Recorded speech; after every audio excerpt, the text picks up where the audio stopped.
In the last video, we went over the introduction to this series, basically what it is, what the series is about, what it hopes to accomplish, how it will work, and a small comment on the quality of the audio at the moment. But enough about that, let's just jump straight into our lessons for today. And in this lesson, I'll be going over some things that I believe that we all should be practicing or at least be aware of throughout our planning and development. So let's just jump right into it then.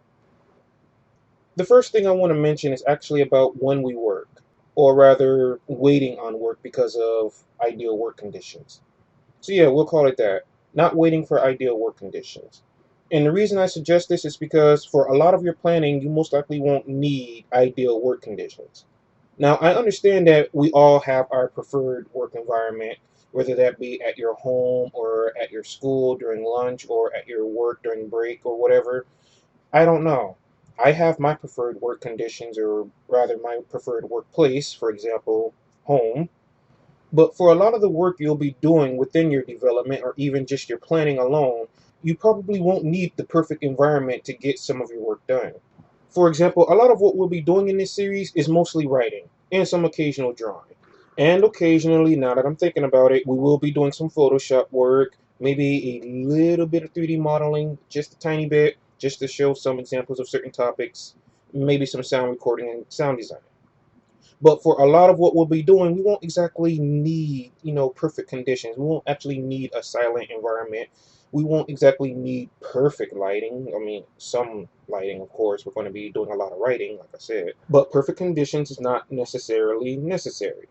Now, I bring this up because oftentimes we'd actually want that just right environment so we can actually think clearly or brainstorm or, just get some sort of work done without being disturbed. That is totally understandable. So don't get me wrong. I mean, I work in those sort of conditions a lot myself. And that's probably why it takes me so long to get certain things done, like starting a series, for example. Using just this series as an example, the reason why this is coming to you guys so late is because I used to wait for perfect conditions. I'd want to record, but then I'd remember that my house isn't necessarily in a quiet part of the city. There's always construction going around my house. There's things like that. And then I try to get some recordings done at school, and then I realize it's school. Even in the quiet room, none of the rooms are soundproof, so there's not much I can do there. So in the end, it boils down to just, me just getting work done, just getting something done rather than just waiting. Because it started to turn out that the longer I waited, the more time I saw pass, the more I realized that, hey, I can't get this content out and whatnot. I can't get all my things accomplished because I keep waiting and waiting and putting it off. And then after a while, it's like it went from a month to half a year has gone by, like nothing got done. So I decided that this should be like the very first thing in this entire series that I should actually put out to you guys. A suggestion: do not wait for ideal work conditions. Just, work when you can. I'm not saying work all the time. I'm not saying, discard your responsibilities, or if you're on the road, try to think of things. No, I'm not saying just completely bombard your planning and development across everything else in your life. That is not what I'm suggesting at all. But I am saying if you're not really doing anything, there's like nothing on TV, for example, you're kind of bored, the game you're playing, and you're kind of sick of it, and now you've been playing it for like 5 hours or whatnot, then go ahead and just get a little bit of work done. Even a little is still a step forward. It's something. It's progress. At the end of the day, progress is what you want to make. And that's what I'm suggesting here. Now, this leads quite perfectly into the next subject, which is to consider working with a schedule. Now, I know a lot of us are sick of hearing the whole make a schedule suggestions, but schedules are quite useful if you know how to manage them. And I'm probably the wrong person to actually suggest how to manage a schedule because I choose not to work with them because I honestly suck at working with a schedule. And even then, that's mostly due to the fact that most of my hobbies revolve around the sort of artistic visions that, only work when you're like have the right inspiration, the right mood. Like when I produce music, for example, I have to have a certain inspiration. I have to be in a certain mood. Otherwise, I'm just going to end up strangling my computer in a chokehold somehow. It's the same thing when I try to draw. I need to be in the mood. I need to have a certain inspiration in order for that to work. Otherwise, I'm going to end up stabbing myself through the desk with the pen. But that's just me. I understand that there's a lot of us here that are actually good at working with a schedule. You're able to stick to it carefully. You manage to, plan out and segregate your tasks into manageable activities. But I understand there are those of us who cannot stick to a schedule for whatever reason. Maybe your schedule is already too cluttered, or maybe your life is just too busy with random things, or maybe you just have a lot to do that you really don't have a set schedule for. Or maybe you're like me and you just suck at following schedules. I mean, sometimes you just can't explain it. It's just you try to do a schedule, it works for like a day, and after that, the new game comes out that you've been waiting 3 years for, and suddenly your schedule is just shot to crap for the next 3 weeks. It happens. I understand. But what I'm suggesting is if you are able to create a schedule, I would suggest actually doing so. And I don't mean just, scheduling to work on your game 24/7 or within every blank period of your day. No, no, no, I'm not suggesting that at all. I'm saying do it moderately. Like, I would recommend a safe bet to be maybe 1 or 2 hours a day for maybe 3 days out of a week. That sounds kind of reasonable, actually. Really, just plan for the allotted time that you feel will be most comfortable for you. Or assuming you work in a team, I would actually suggest trying to come up with a schedule that works best for the lot of you. Even if it's just maybe you and two other members rather than the entire team that are working at one point, and then it's you and another member or so, and vice versa. I would recommend actually trying to work out some sort of scheduling around that. So now that two of the three topics on ethics have been covered, with the last one going to be covered last in this video, let's talk about a little something called research. Now, we all know what research is and how it's used and what it's for. However, you may not know that research is the most important aspect of your development and planning. You see, with good research comes a well-made product. Good research could be the difference between a well-designed environment versus merely a well-constructed environment. Good research could mean the difference between a well-crafted asset versus a asset that seems very uncanny. And the quality of research performed and the amount of that research actually applied to your game could actually make or break a player's immersion. So when it comes to your own research, how do you know exactly what it is that you need to research? And how do you perform that research? Well, it turns out that what you research is not necessarily dependent on how you research. However, how you research is entirely dependent on what it is you're researching. Let me explain. Let's say in a game of yours, one of your items is, let's say, a health kit, and you have a certain mechanic in place to where a player can actually get limbs blown off or damaged in some way, shape, or form. And you want to sort of incorporate some kind of mending process rather than just an instant recovery. This will be the case of what you study is not dependent on how you study, or what you research is not dependent on how you research. This is because you don't need yourself to be injured in order to get an observation of how this could work in your game. Let's look at the way Project Zomboid handles injuries. Injuries are not outright shown to the player in this game. That could be due to aesthetical or graphical limitations. I could be wrong. It could be something completely different. But instead, there are indicators to let the player know that there are things that are wrong with the player avatar. You have the icons going down the right-hand side of the screen. You also have the health screen, which actually shows where some damages have actually occurred, and further presents these injuries in the form of certain actions being less effective than they normally would be. And considering in Project Zomboid that injuries do take quite a while to actually heal, I'd say the developers spent a fair amount of time actually doing research on the healing process of injuries. Scratches take 1 to 2 days to heal, yet gashes take anywhere from a week to 2 weeks or longer. For example, when I played the game and I crawled through a window like a moron because I didn't clean the glass away from the window before I actually crawled through it, but that gash never actually healed because mostly I didn't survive long enough to let that happen. Plus, my character suffered additional penalties like being less effective with melee weapons, a lower carrying capacity, and since the gash kept bleeding, I constantly had to replace the bandages. The character was constantly in pain, making seeing and hearing much less effective. See, this is a great example of research being both done and applied well. Believe me when I say there's a bunch of different things you can use research for. Like, for example, if you're trying to build a certain, let's say, like a school, and you want to get a floor plan, you might do some research on school maps, school floor plans. You'll want to see how rooms are constructed, or at least how they're like placed together, how different buildings are segregated, how rooms are placed, those such things. Or, for example, you have this house in mind that you want to build, but you want to get an idea of what sort of plants are outside that will show up in the lawn. So if you want a pretty good example of how to do this kind of research, trust me, throughout this series, we'll be doing a lot of research. And I'm talking about across multiple videos. So right now, you don't actually have to worry about how to do that research just yet. But believe me, we'll be doing quite a lot of it. Okay, so let's say you've done a ton of research, you've acquired all sorts of resources, you have all these documents that you may find useful, or you have all these images or videos or footage you yourself recorded. Okay, so how are you going to manage all of this? How are you going to keep all of this organized? Well, that's actually something I want to talk about now. All about managing your resources. Now, if you don't have any sort of way or method of doing this, at least in your own way, I highly do recommend finding one out or making one out for yourself.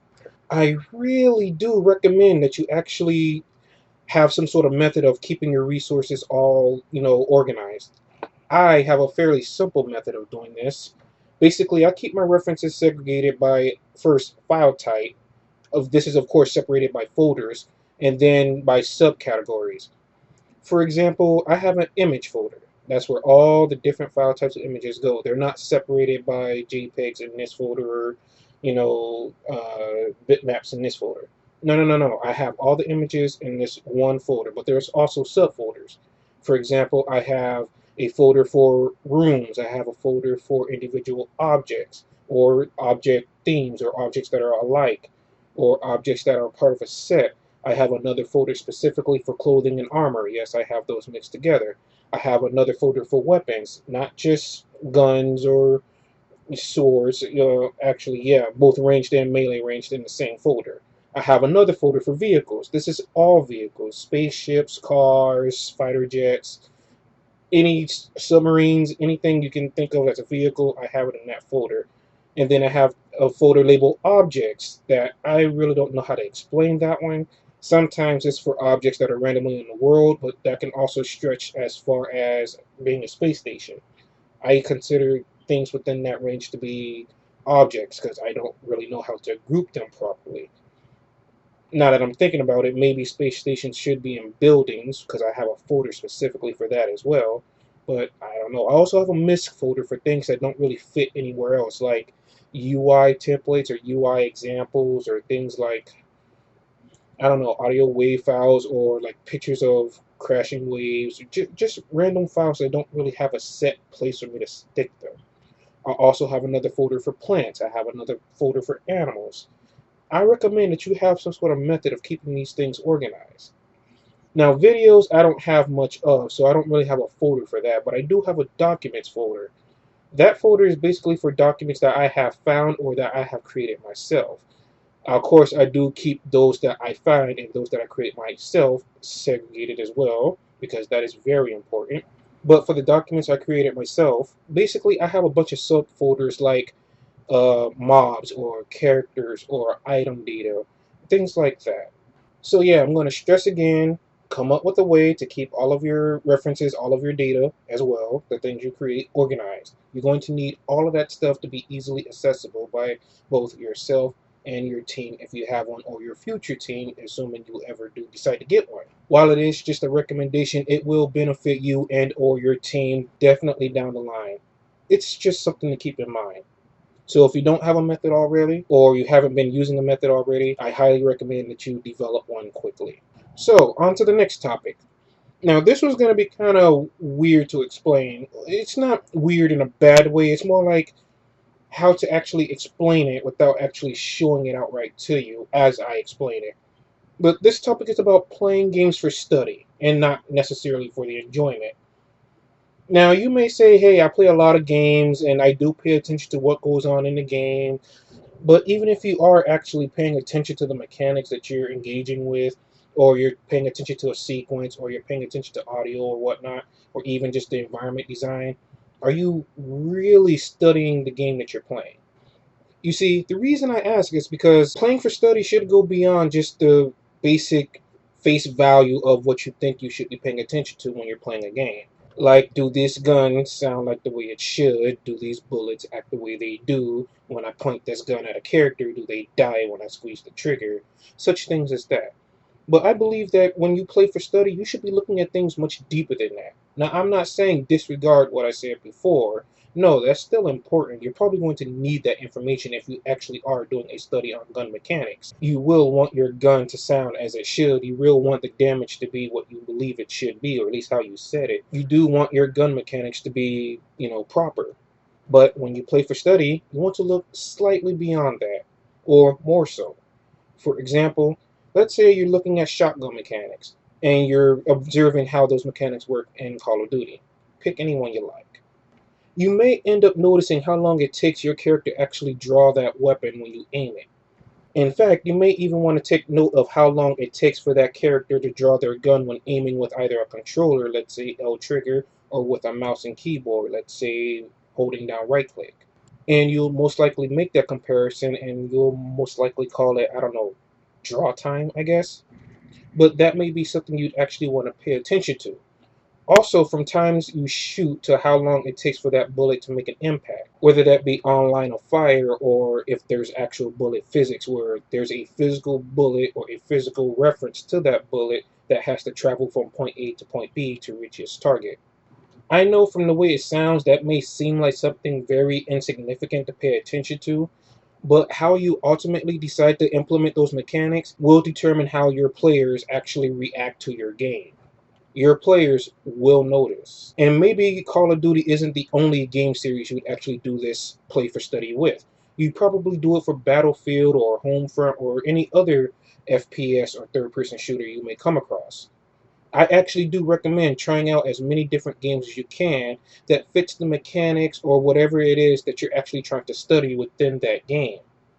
I also, of course, recommend that you record it somehow, to get those references and whatnot, and to keep those references organized.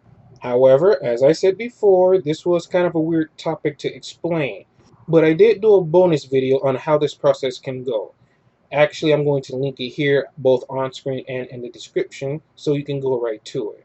So in this playing for study, all I was looking for basically was aesthetic for the game world. The reason being is because of the game that we'll be planning in this here series. Assassin's Creed does kind of fit the aesthetic that I'm going for, at least within Black Flag and later games.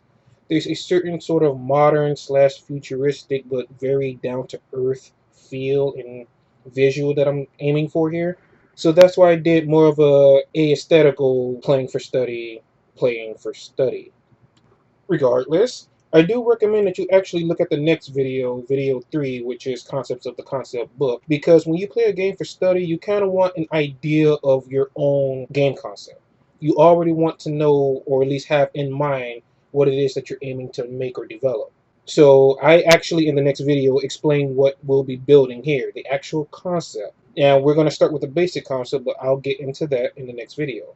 But if you're going to watch the planning for study, I'm recommending that you actually look at video 3 first, of course, after this one, hopefully, and then go to the bonus video. Now, the next talking point I'd like to get to is actually about choosing your tools.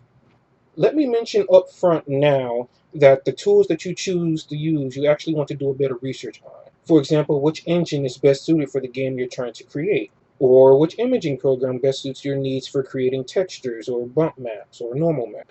This can also include different programs for audio manipulation. Like let's say you want to create your own sounds or create your own soundtrack from scratch.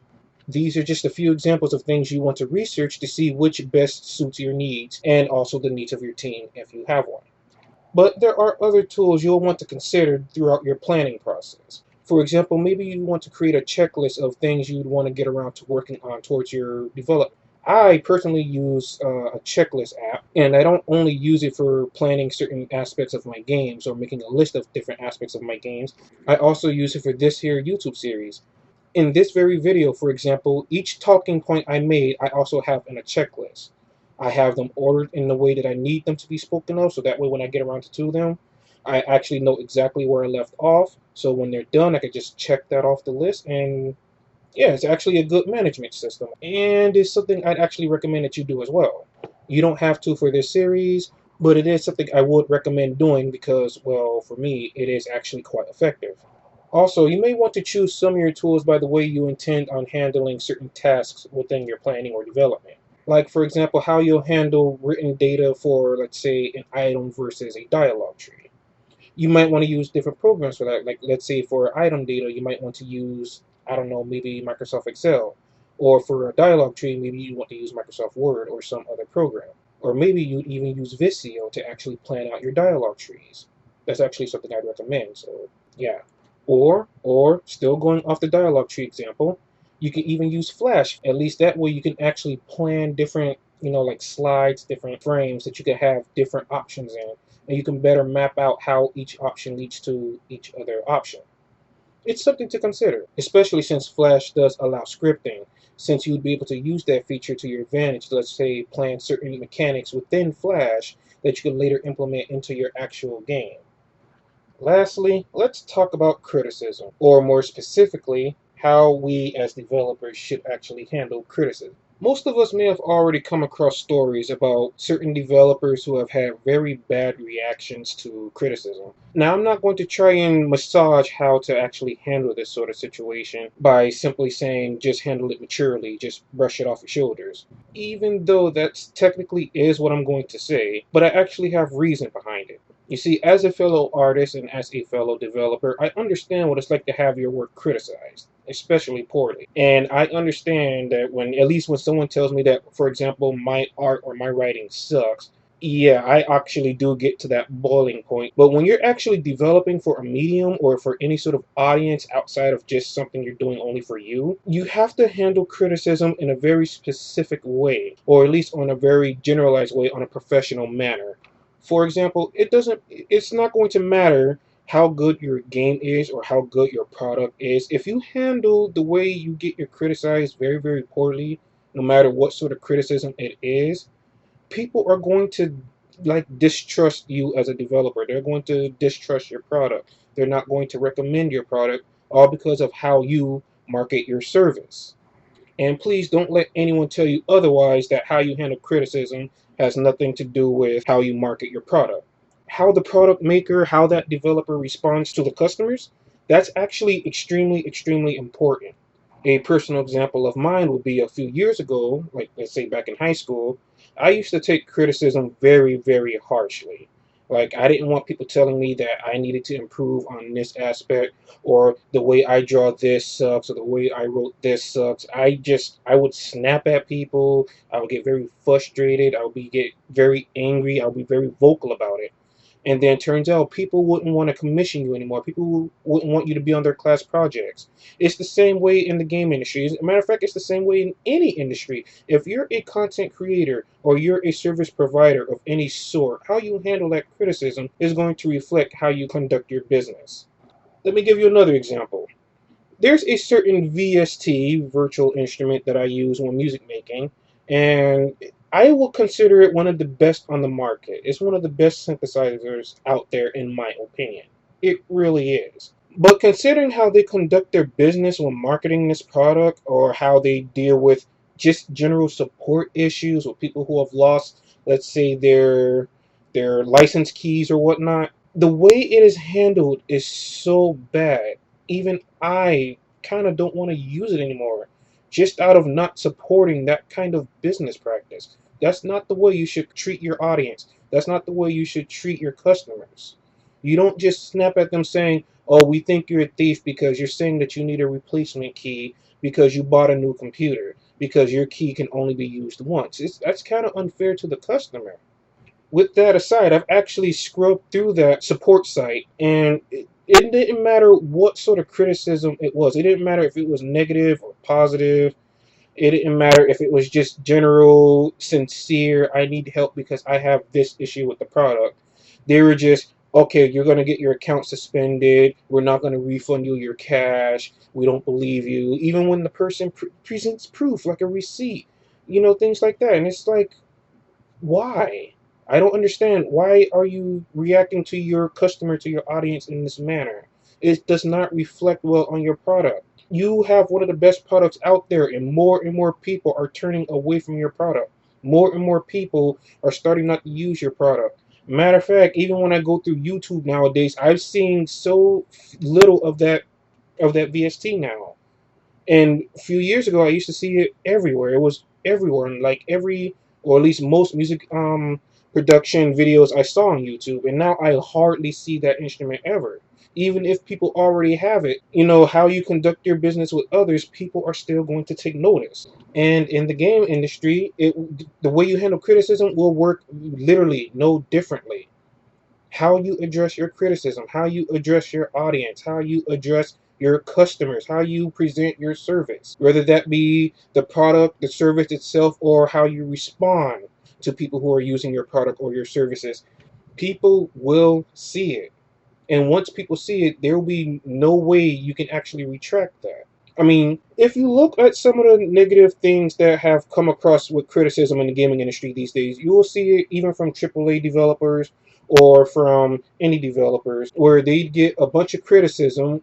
Even if it's sincere, they would completely blow the situation out of proportion. They ban users from certain websites. They'll try to issue takedown notices and things like that. These sorts of actions will make people distrust you as a developer, as a content provider, as a service provider, and ultimately it's going to bring you down.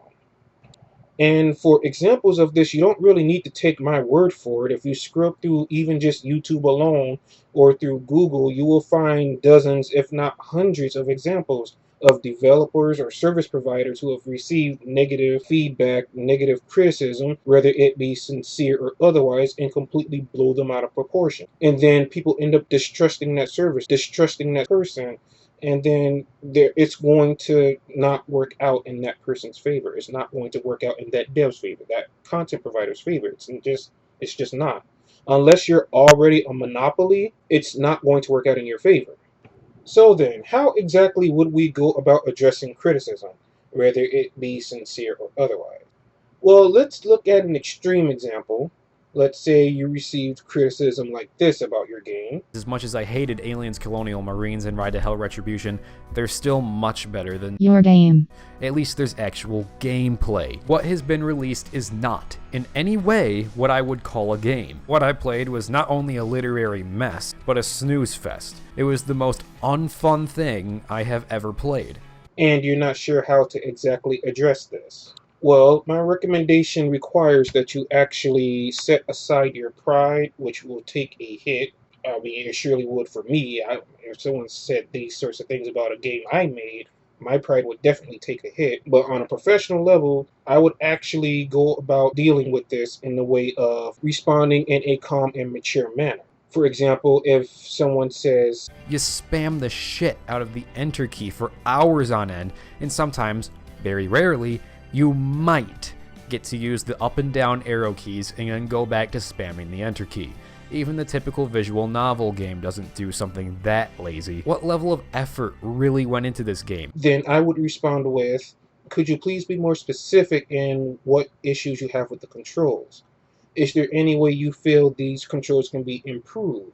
Could you elaborate? Could you be more detailed? Could you specify? What portion of the game are you referring to?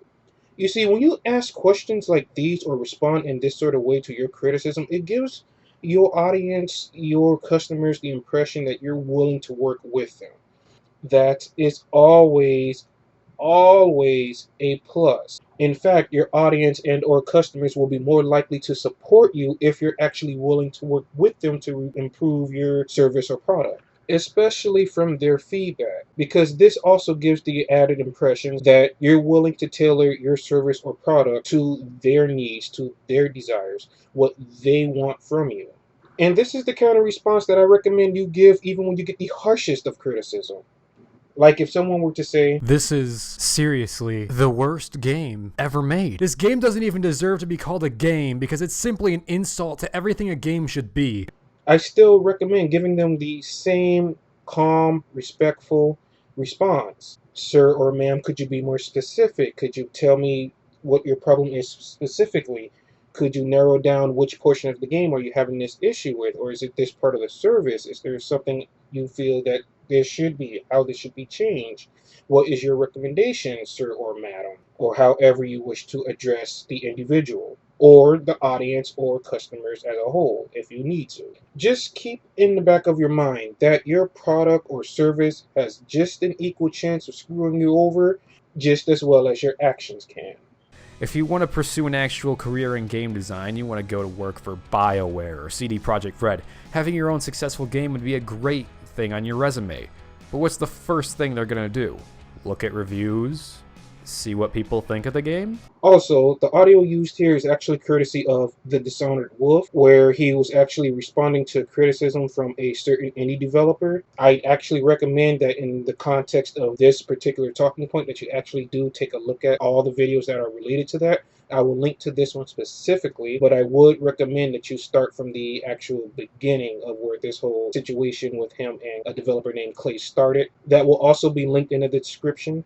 And with that, I will end the video here. If you like the video or want to support me, please like and subscribe. And to further support the channel, you can actually become a patron on my Patreon. That will definitely help to support the channel, or if you'd rather just give a donation, I actually have a PayPal set up now for this. Also, don't forget, if you don't want to be a Patreon or you don't want to actually give a donation, at the very least, just share the video.